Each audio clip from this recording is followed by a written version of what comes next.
Yo, what's up guys? Another toy, another day.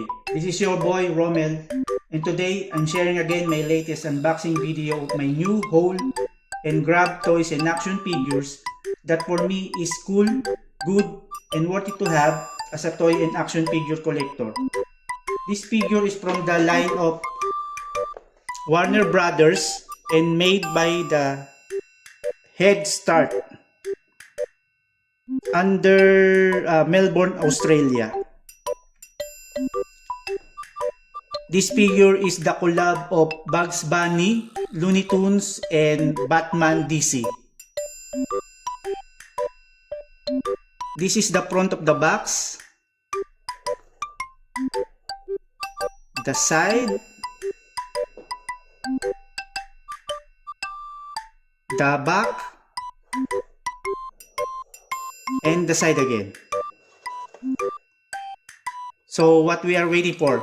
Let's do the unboxing. I will open the box from above.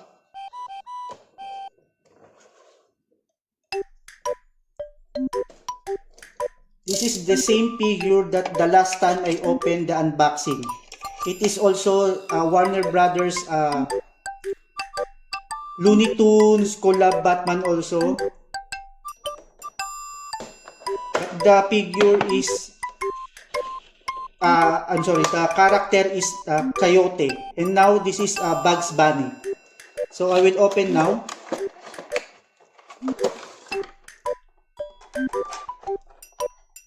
This is the main figure.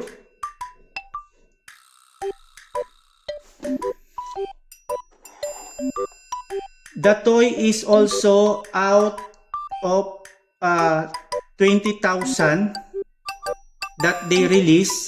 It is a number figure, and this figure is 7,308 out of 20,000. So I will remove now the figure.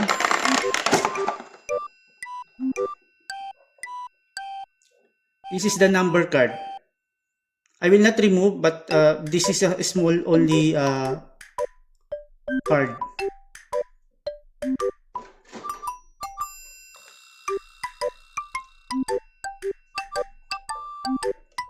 This is the main figure.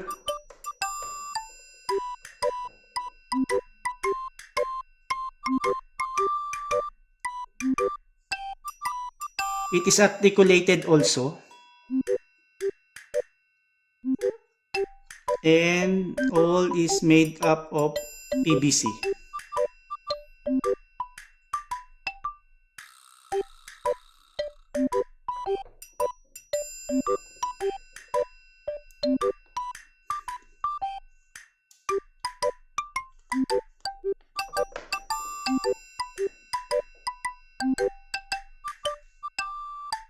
So that's it guys. This is our Bugs Bunny Batman collab action figure. I hope you like it guys. And don't forget to like the video and by subscribing and share all the video that I will upload.